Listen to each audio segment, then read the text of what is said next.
బ్యాక్‌గ్రౌండ్‌లో సాంగ్స్ వింటూ ఇన్‌స్టాగ్రామ్‌ని స్క్రోల్ చేస్తున్నావా? అది ఎలా పాసిబుల్ అని ఒక్కసారైనా ఆలోచించావా? అది మ్యాజిక్ ఏం కాదు బ్రో. అది ఆండ్రాయిడ్‌లో 4 కోర్ కాన్సెప్ట్స్ ఉంటాయి దానివల్ల. నేను అది ఎక్స్‌ప్లెయిన్ చేస్తా దా. ఫస్ట్ వచ్చేసరికి యాక్టివిటీ. యాక్టివిటీ అంటే నువ్వు చూస్తున్న అన్ని స్క్రీన్స్ లైక్ లాగిన్ కానీ, హోమ్ గానీ, యాక్టివిటీ కానీ ప్రతి ఒక్కటి మనకు దాని కిందకే వస్తది. సెకండ్ వచ్చేసరికి సర్వీస్. సర్వీస్ వచ్చేసరికి బ్యాక్‌గ్రౌండ్‌లో వర్క్ చేస్తుంది. లైక్ ఇప్పుడు నేను చెప్పినట్టుగా మ్యూజిక్ ఎలా అయితే వర్క్ అవుతుందో అది బ్యాక్‌గ్రౌండ్‌లో వర్క్ అవుతుంది. నీకు యూఐ కనపడాల్సిన అవసరం లేదు.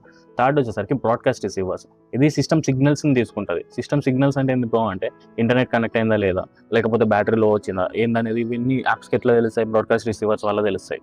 నెక్స్ట్ వచ్చేసరికి కంటెంట్ ప్రొవైడర్. నువ్వు కొన్నిసార్లు యాప్స్ యూజ్ చేస్తున్నప్పుడు యాప్స్ మధ్య డేటా అనేది షేర్ చేయాల్సి వస్తది. అలాంటి టైమ్స్‌లో కంటెంట్ ప్రొవైడర్స్ యూజ్ అవుతారు. కానీ మోస్ట్ ఇంపార్టెంట్ థింగ్ ఏంది వీటన్నిటిలో అంటే యాక్టివిటీ. యాక్టివిటీకి కూడా ఒక లైఫ్ సైకిల్ ఉంటది. సేమ్ హ్యూమన్‌కి ఉన్నలాగానే.